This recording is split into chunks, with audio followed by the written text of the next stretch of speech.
Hello students आस आज आम पढ़ा पाठ 17 एथिरे आमे दुईटी जुक्ताक्षर को लक्ष्य करिबा।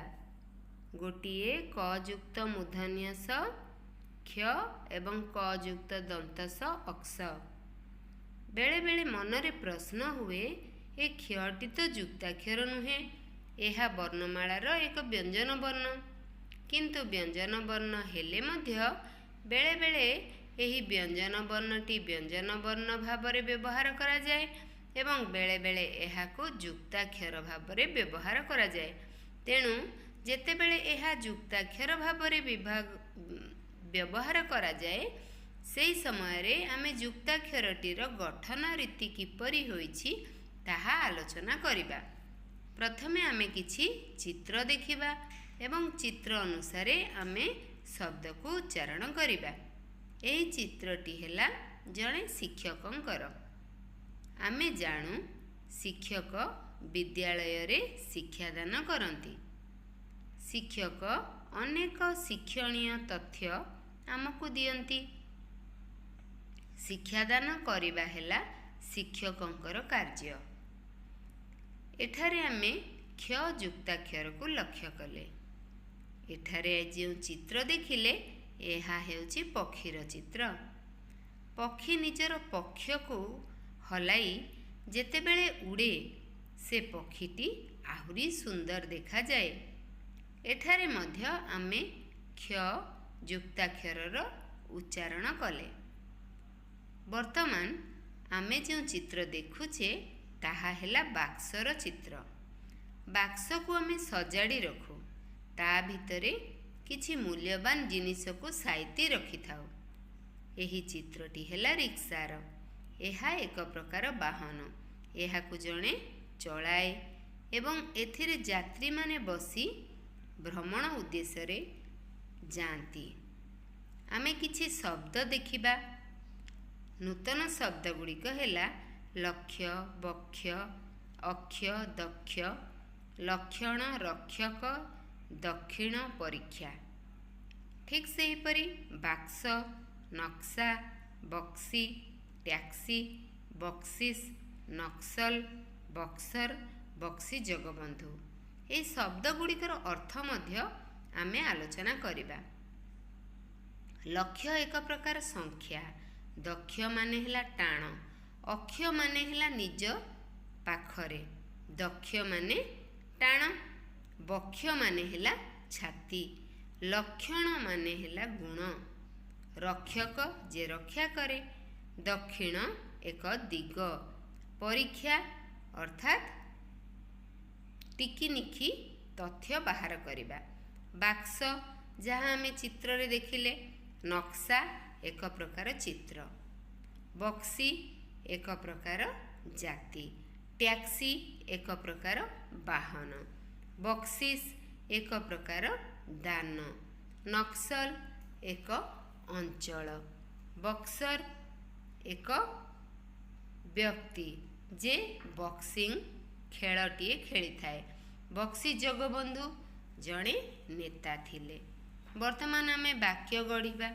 शिक्षक शिक्षादान करती, परीक्षा पाई दक्ष हुओ, नक्शा देखी जमी माप कर, बक्सी जगबंधु पाइक नेता थिले।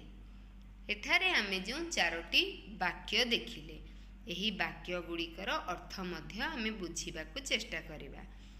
मु चित्र रे कहिथिली शिक्षक शिक्षादान करती।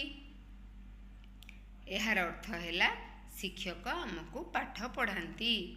परीक्षा पाई दक्ष हुओ अर्थात सबु बेले परीक्षा पाई प्रस्तुत हेई रुह। नक्शा देखी जमी माप कर, जेते बेले जमी माप करा जाए सेते बेले नक्शा को देखी बा एक चित्र को देखी जमी को माप करा जाई थाए। बक्सी जगबंधु पाइक नेता थिले। एठारे आमे बक्सी जगबंधुଙ୍କ विषय रे मध्य किछि तथ्य जानिबा। बक्सी जगबंधु ओडिशार पाइक नेता थिले। जेते बेले ओडिशा रे स्वाधीनता संग्राम चली थाए सेही समय रे ବକ୍ସି ଜଗବନ୍ଧୁ ଇଂରେଜମାନଙ୍କ ବିରୋଧରେ ଲଢ଼େଇ କରିଥିଲେ ଏବଂ ସେ ପାଇକମାନଙ୍କ ମଧ୍ୟରେ ସେନାପତି ଥିବାରୁ ତାଙ୍କୁ ପାଇକ ନେତା କୁହାଯାଉଥିଲା। ବର୍ତ୍ତମାନ ଏ ପାଠରେ ଆମେ ଦୁଇଟି ଗପ ଶୁଣିବା। ଏ ଗପ ଦୁଇଟି ଅତି ମୂଲ୍ୟବାନ। ଚିତ୍ର ଦେଖ। ଚିତ୍ରରେ ଏକ ପୃଥିବୀର ଚିତ୍ର ଅଛି ଏବଂ ପାଖରେ ଏକ ସୂର୍ଯ୍ୟଙ୍କ ଚିତ୍ର ମଧ୍ୟ ଅଛି। ଆମେ ସମସ୍ତେ ଜାଣୁ ଏଠାରେ ଯେଉଁ ଗପ ଦିଆଯାଇଛି, ପ୍ରଥମେ ଆମେ ଗପଟି ପଢ଼ିବା, ତାପରେ ଏହା ସମ୍ପର୍କରେ ଆମେ ଏକ ଆଲୋଚନା ମଧ୍ୟ କରିବା। ଅକ୍ଷୟ ବାବୁ ଜଣେ ଦକ୍ଷ ଶିକ୍ଷକ। ଶିକ୍ଷାର୍ଥୀଙ୍କୁ ଉପଯୁକ୍ତ ଶିକ୍ଷା ଦେବା ତାଙ୍କର ଲକ୍ଷ୍ୟ। ସେ ପିଲାଙ୍କୁ କହିଲେ, ପୃଥିବୀ ନିଜ ଅକ୍ଷ ଚାରିପଟେ ଘୂରିବା ସହିତ ନିଜ କକ୍ଷପଥରେ ସୂର୍ଯ୍ୟଙ୍କୁ ପରିକ୍ରମଣ କରୁଛି। ଫଳରେ ଦିନ ରାତି ହେଉଛି ଓ ଋତୁ ବଦଳୁଛି। ପରୀକ୍ଷାରେ ପ୍ରଶ୍ନ ପଡ଼ିଲେ ଏହା ଠିକ୍ ରୂପେ ଲେଖିବ। ଏଠାରେ ଯେଉଁ ଗପ ଦିଆଯାଇଛି, ଏହି ଗପଟି ପଢ଼ିବାର ଉଦ୍ଦେଶ୍ୟ ହେଲା ଆମେ ଏଠାରେ ଯୁକ୍ତାକ୍ଷର ସମ୍ପର୍କରେ ଅବଗତ ହେବା। ତାପରେ ଏହାର ଅର୍ଥକୁ ଆମେ ବୁଝିବା। ଦ୍ୱିତୀୟ ଗପଟିରେ ଦେଇଛି, ବକ୍ସି ବାବୁ ରକ୍ସି ହୋଟେଲରେ ଦିନକ ପାଇଁ ରହିଥିଲେ।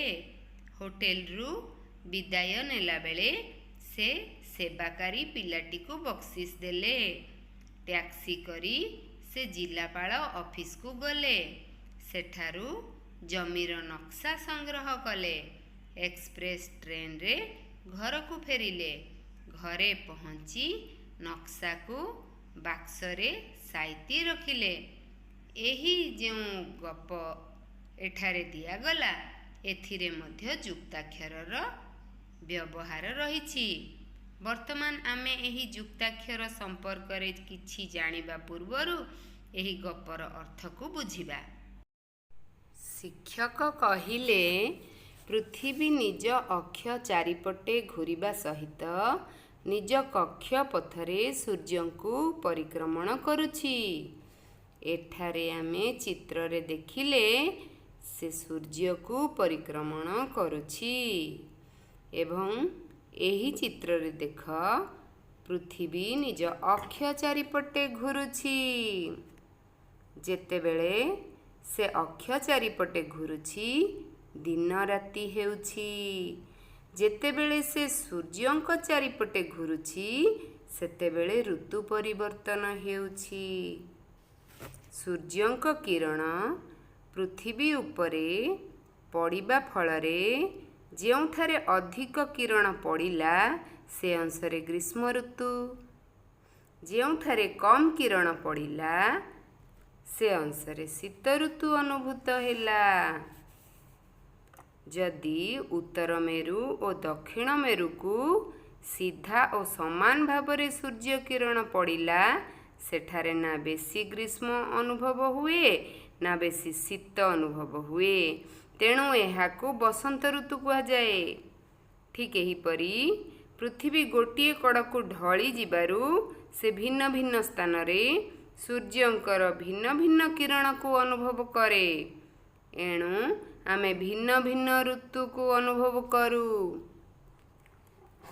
12 ମାସରେ ଆମେ 6ଟି ଋତୁ ଅନୁଭବ କରୁ।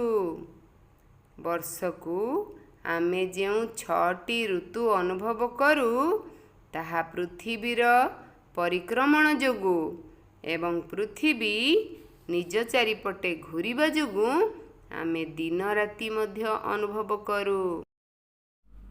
ବକ୍ସି ବାବୁ ରକ୍ସି ହୋଟେଲରେ ଦିନକ ପାଇଁ ରହିଥିଲେ। ହୋଟେଲରୁ ବିଦାୟ ନେଲାବେଳେ ସେ ସେବାକାରୀ ପିଲାଟିକୁ ବକ୍ସିସ୍ ଦେଲେ।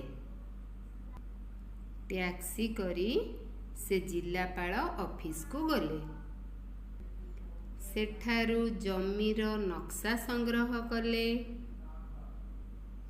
ଏକ୍ସପ୍ରେସ୍ ଟ୍ରେନରେ ଘରକୁ ଫେରିଲେ। ଘରେ ପହଞ୍ଚି ନକ୍ସାକୁ ବାକ୍ସରେ ସାଇତି ରଖିଲେ। ଏବେ ଆମେ ଭିଡ଼ିଓ ଦେଖିଲେ। ଏହାପରେ ଆମେ एठारे दिया जाइथिबा किछि प्रश्नर उत्तर को आलोचना करिबा। किए जणे दक्ष शिक्षक? अक्षय बाबू जणे दक्ष शिक्षक। अक्षय बाबूंको लक्ष्य कौन थिला? अक्षय बाबूंको लक्ष्य थिला से शिक्षार्थी को उपयुक्त शिक्षा देबे। पृथ्वी निज अक्ष चारिपटे घूरिबा द्वारा कौन हेउछि? पृथ्वी निज अक्ष चारिपटे घूरिबा द्वारा पृथ्वी रे दिन राति हेउछि। बक्सी बाबू दिनक पाई केउठारे रहिथिले? बक्सी बाबू दिनक पाई रक्सी होटेल रे रहिथिले। बक्सी बाबू केउथिरे घर को फेरिले? बक्सी बाबू एक्सप्रेस ट्रेन रे घर को फेरिले। वर्तमान आमे 2 नंबर प्रश्न को जिबा। शून्य स्थान पूरण करिबा। देख खाली जगह रे आमे लिखिले शिक्षक। ख प्रश्न रे खाली जगह रे लिखिले दक्ष। ग प्रश्न रे खाली जगह रे लिखिले नक्शा एवं घ प्रश्न रे खाली जगह रे लिखिले बक्सी जगबंधु। आमे जेतेबेले पाठ पढ़िथिले वाक्य पढ़िथिले सेही 4टी वाक्य को आमे भल भाबरे पढ़िथिले। तुमे जेतेबेले खातारे लिखिबो ए सबु प्रति निश्चय दृष्टि देब।